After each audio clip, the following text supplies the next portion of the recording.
Okay, you want to lay your covering on a piece of cardboard, or that foam board works really well. I just don't have any of it.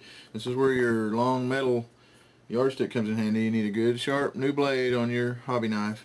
We're not going to try to wrap this all the way around. You can't hardly do that because we got a narrow edge here and it's wide back here, so it's real hard to do. So what we're going to do is we're going to do the bottom half first, wrap it over and tack it to this edge, and then you always want your bottom piece overlapped by the top piece. In other words, you want your overlap to the bottom. I don't know, it just doesn't come loose as easy, but we're going to do the bottom first and do this bottom half all the way to this edge right here, and then we'll flip it over and do the top half, and that way our overlap will be from the top down under. So, but anyway, I'm going to cut a piece here. I'm going to use my knife, a straight edge. You don't have to put hardly any pressure on this.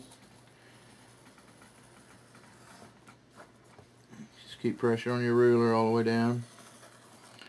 And oh, almost didn't quite get it right there. Okay, there we go. Whoops, a little bit on that corner. Now this coating covering here this is actually, I believe, Tower. Yeah, it's Tower coat, which it's okay. It's a lower temp, so I have to be a little more careful with my iron and heat gun when I put it on. It's not as high a temp as this, but we've used it on others and it seems to stick fine. So we'll put that back over there for now. Now, get my wing over here. I want plenty of edge left over. So I'm going to take my scissors and I'm just going to cut that right there. If I can get it on here. This end doesn't have to be real straight because we're gonna slice it off anyway. So now, wow, that's kind of cool. I could have went all the way to there, made the whole end of it black, but I think I'm going to go ahead and leave the red stripe. Now what I want to do is take one of my smaller rulers, here it is, and I want to mark best I can the distance I want this to overlap. So I'm going to go a ½ an inch. Let's see if I can make me a mark. I got to have something that I can see, but I don't want to. Let me see here. I'll go with an orange Sharpie. See if I can make a little mark. And that's not going to show either. Alright, we'll go with green. Hopefully I can get this off of here. Alcohol usually takes it off. Okay, so I got a 1/4 inch mark there. Or ½ inch, I'm sorry. And I have a ½ inch mark there. And actually what I just screwed up, I should have cleaned this first with alcohol because it's going to take my marks off, so we'll have to redo that. But find my alcohol bottle here. What I've done with it. Here it is. Solid, just pure denatured alcohol. Clean this surface really well. Any fingerprints, any glue residue, anything, you want that as clean and slick as possible, and that way your seam won't come loose on you in flight. Now I'm just going to clean the one side right now. Actually, I'm on the wrong side anyway. I need to do the bottom. Okay, we're going to clean the bottom, remark it. We'll start over here. And I'll take a dry side and kind of. Alright, now we'll let that evaporate for a second. And then without touching it too much, I'm going to remark where I want. I want about a ½ inch overlap. And all I need is a little dot right there. So, a dot there. And that's where our overlap's going to go to. So, this is the fun part of this. I'm going to use the factory edge. I guess I need to get my iron heated up, so I will be right back. Okay, got my iron heated up now. See if we can manage to get the backing off of this. There's a clear backing on the back of this covering that you have to pull off, or it won't seal down. It has a glue on it that, when heated, activates it, makes it stick. So what we're going to do is be sure we allow enough overlap on each end to curl it over. We are going to lay it right on our mark, real close to it. Now I'm going to start here at one end and just start heating it down. My surface should be really clean, so I shouldn't have any problem with the seam coming up.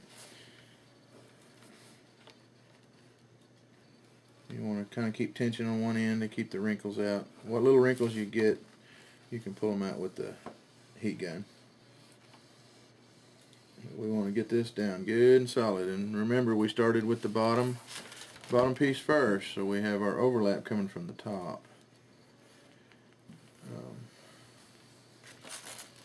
These rounded ends are very hard to do. My first one was Bill's, and man, we had time of it, but I think I can do a little better job now. I know a little more about it, but it was pretty tough on that first round.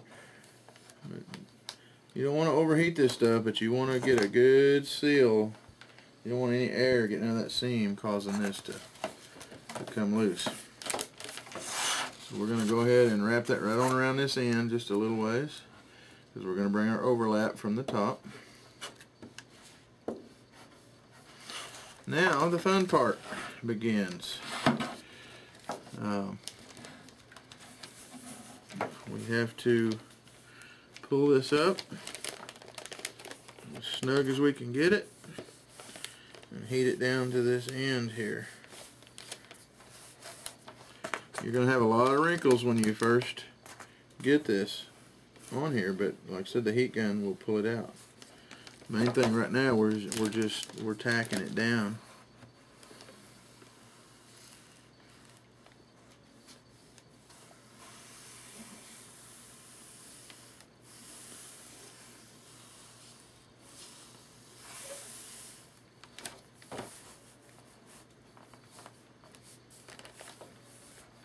See if I can keep from burning my finger here. Okay. Not too bad. We got some wrinkles here, which we'll pull out right in here, but that'll all pull out with a heat gun, so you don't worry about those at this time. Just want to get it sealed down. Now, what I have to do is take my razor knife, and I have to overlap this piece here, you can see it, and over these edges back here, and that gets a little tricky. But what I need to do is I'm going to cut that corner out. And I'll get my camera up here where you can see better, hopefully. I'm going to cut right into this corner here. Cut a 45 degree so it will lay down. Alright, now let's get that one heated down.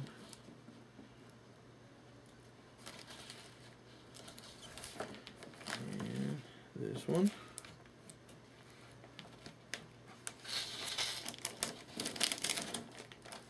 Then we'll get our end out here.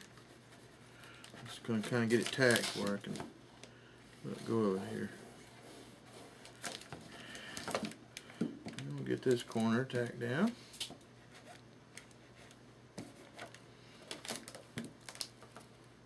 Okay, we got a corner here we also got to cut.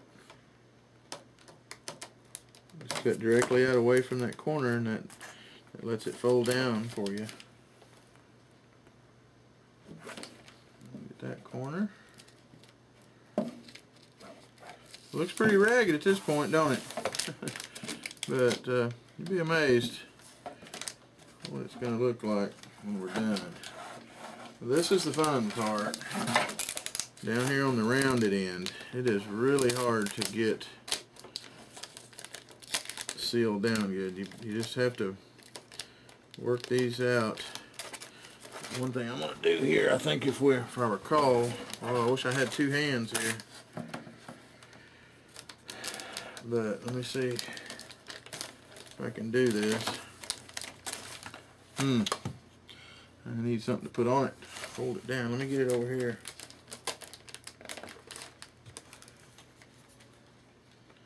Put a little heat gun on it and see what we can do.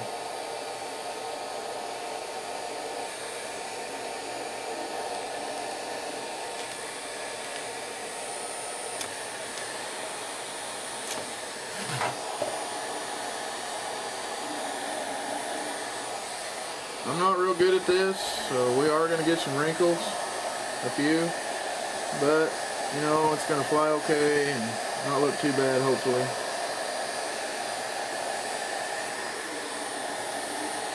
See how that just pulls that right out of there, makes it all slick. Just got to be careful and not overheat it. But I love this stuff, man. It's awesome.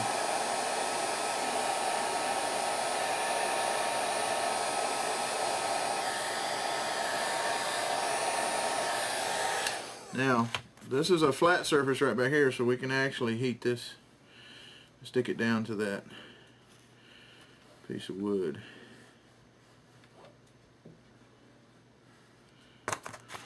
Take our gun again, pull out those wrinkles.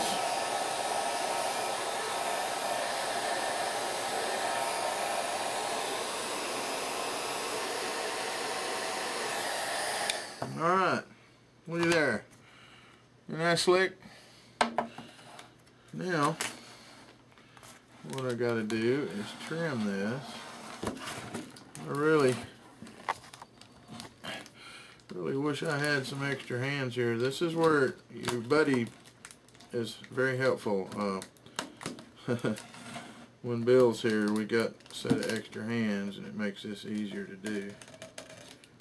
And what I'm doing, so I'm cutting right along this edge. I want to leave this overlapped on that wood, because we're gonna come back from the top part, overlap that. But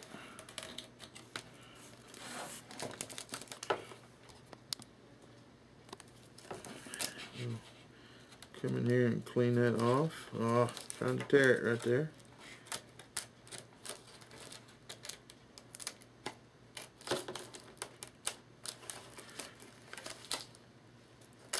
Corners are the hardest part to get on this stuff, and like I said, I'm not very good at this. This is only about the third thing I've ever tried to attempt to cover, and I'm not real good at it, but I'm learning as I go, so hopefully I'll get better. I'd like to cover a whole plane. My intentions were, before I built this one, I was going to strip it down and recover it in a whole new color scheme. But my wife has been after me to get it done. She really wants to fly it, and she wants to practice learning to land, which she flies very well, but she just hadn't landed anything yet. And this is an excellent plane. One thing I will say on this big stick, they used to be called an ugly stick, and good reason why. They're ugly. I think it's one of the ugliest planes on the market. But now that I've flown one, I think it's one of the greatest flying planes on the market, and it's no wonder they're the most sold RC airplane. They're great. It's the best of both worlds. I would recommend this to a beginner over a trainer any day, especially if you have a digital radio that you can set your low rates and high rates. You turn this thing down, turn your throws down a little bit on low rates, and you've got a trainer. It floats in like a baby, lands great. But then you get a little more flight time in, or you get a little bit better, kick it up on high rates, and you got a very acrobatic plane. So I don't ever recommend trainers anymore. I have people buy these when they want to buy one, because it's a much better airplane. Okay, we got that side completely done. It's all smudgy from fingerprints, but we'll clean that up. And now I'll go over and we'll start wrapping from the other side and do the same thing, and then we'll do the other end, and we'll be done with this part, and then we'll start gluing the wing together and actually building this plane. Be back in a bit. Okay, there you have it. we are completely done with this tip of this wing. I think that looks pretty sharp on there. Almost. Actually, I actually like it better than the red that was on it. That's the top. Here's the bottom. You can see how slick and tight the heat gun pulls it out. You just want to be careful with that, not over pull it. It'll bust it. But anyway, a couple little spots here we'll just touch with the iron, make sure they're down good, and we'll get the other side done and then get ready to put this thing together. It turned out pretty good. I get a little bit of a wrinkle right here. Heat it down with my gun, or my iron, and then I'll take my gun, pull out those little bitty wrinkles. Awesome. There we go. Not a professional job, but not too bad. The rounded wings are very hard to do, for me anyway, but I'm getting there, I'm learning. So, alright, we got that one ready to go. Let's do the other one. Well, I about forgot, one thing I do want to show you, any of your covering that you cut off anywhere, as long as it hasn't been heated down, you can see here on the ends where it's been stuck to the wood, that's no good, the glue's no good. But the shiny part is still all good. So I like to take those scrap pieces and just cut away any of the piece that's already been glued. Throw them in your drawer, and this makes excellent patching if you poke a hole in your fuselage or your wing on this particular plane, or a lot of other ones will be the same color. And there you got a perfect, you cut out however big a piece you need, you've got a perfect patch. Go on there and it matches. So always keep those scrap pieces. Just make sure you don't keep the pieces that's already been glued. They're no good, but the shiny part is. So anyway, we'll move on.